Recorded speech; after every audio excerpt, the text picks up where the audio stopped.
Arch Manning. That was a tough go. That was a tough go. Matt Patricia's, Dan Orlovsky did it. Now, Dan Orlovsky was pro Arch Manning. So Dan Orlovsky is going to get on the side of Arch being screwed here. Arch being held back. Sarkisian is giving him a limited offense, which might be true.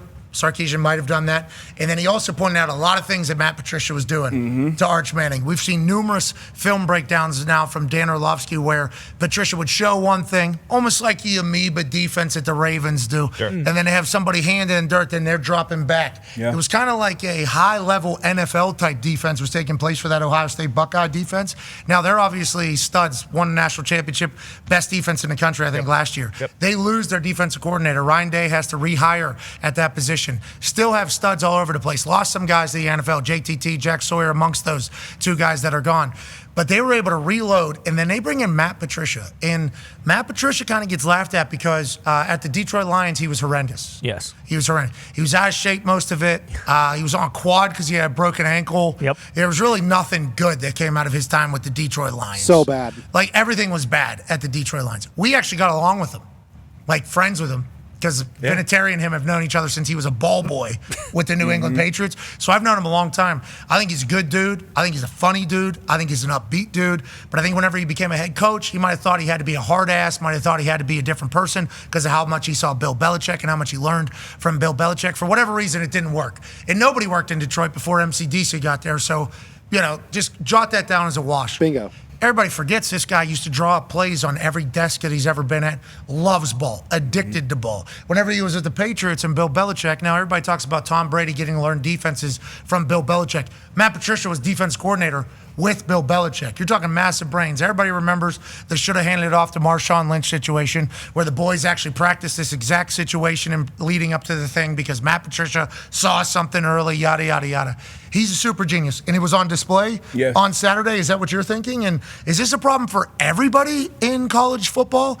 Is this the blueprint for Arch? Other teams just need to do what Matt Patricia did? Or is this Ohio State defense going to be different than everybody else that Arch is going to see? Coaching is a huge part of it. Obviously, having your guys prepared, but having very, very talented guys is another part of it. And they have very talented defense. That secondary is probably the best, if not one of the top three best in the country with the guys that are still there and the guys that they brought in. But, they show some things pre-snap. They show some things post-snap. And that third Buckeye is the biggest one to me. Pressured him 14 times, 12 of which only came with a four-man rush. If you can get home with just sending four and having those other seven guys have eyes on the quarterback, break on the ball, anticipate routes, communicate them, pass them off, that is a huge, huge weapon when you don't have to sacrifice guys from the coverage to get after the quarterback. So that was a big deal for Matty P and the players, taking onus on that. And he did a great job. But in my opinion, I'm still going to put some more than Dan O did on Arch. You got to come out there and you got to make throws. He's starting quarterback in Texas. He's starting quarterback in Texas, and this is his first time being the starter. But he's a junior. He's been there for a couple years, and I was surprised that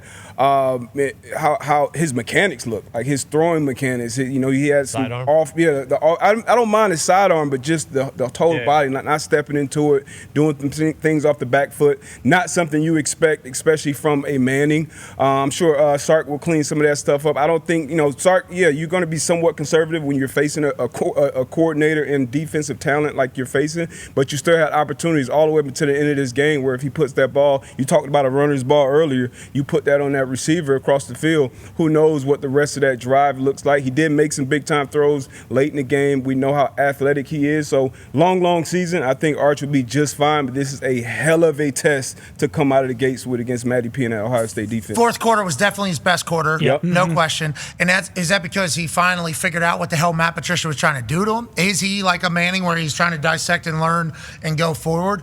Or was he just kind of caught in a blender and holy shit, we just need to bury the ball and move along? The Texas defense, too. Great. Also, very good. So, you're talking about these are the two best defenses in the country last year, right? Yeah, Texas and Ohio State. So, literally, a lot of carryover in that particular realm. But what a tough start for both. Sane having to take on that Texas defense. He gets a win. Congrats to Ohio State. Congrats to Ryan Day. Huge win. Tight shirts.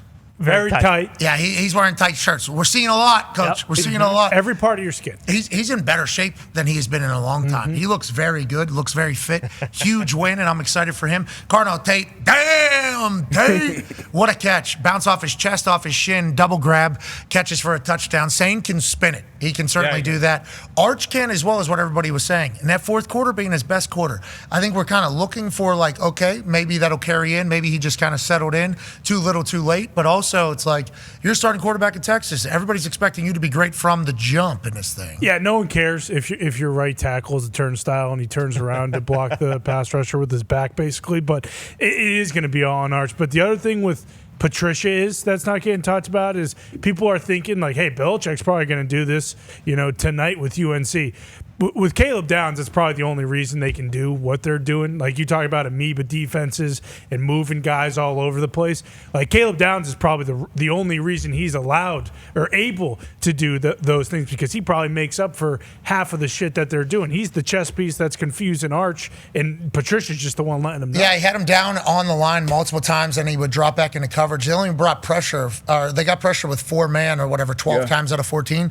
They're showing 6, though, every time. Like, did not blitz him. It looks like a blitz every single time. And then who's backing out? Well, you have to try to decipher who's going where.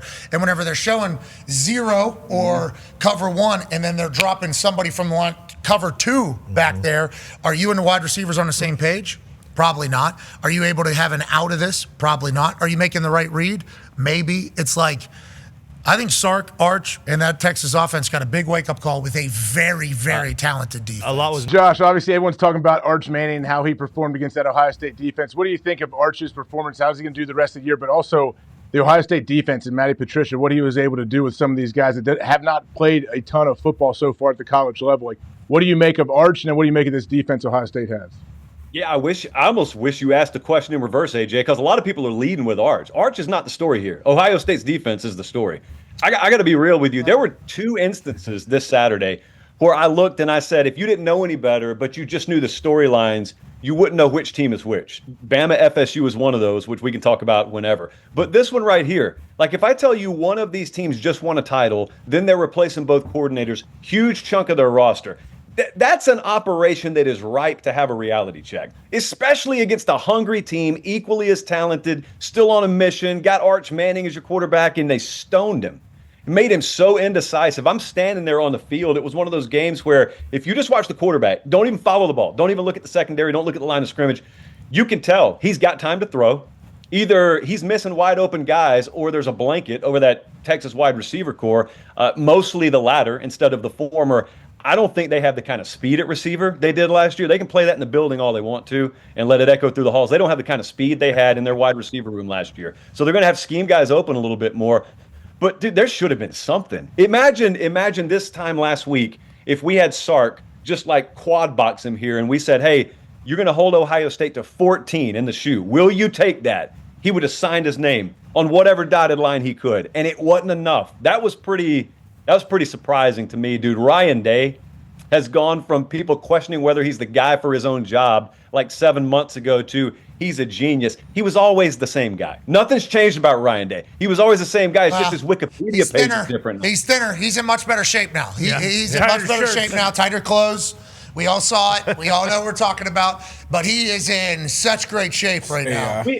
Patrick, can we please, someone needs to air this out nationally. There is a big difference in hard nipple versus nipple ring. There's a big difference. No, that's not us. That's not. We don't need to be doing that. Take it to the next one.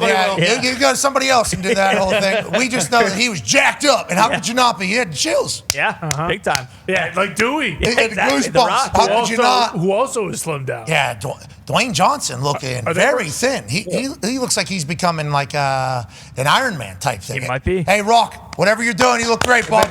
Might be working out together. You look good. Maybe.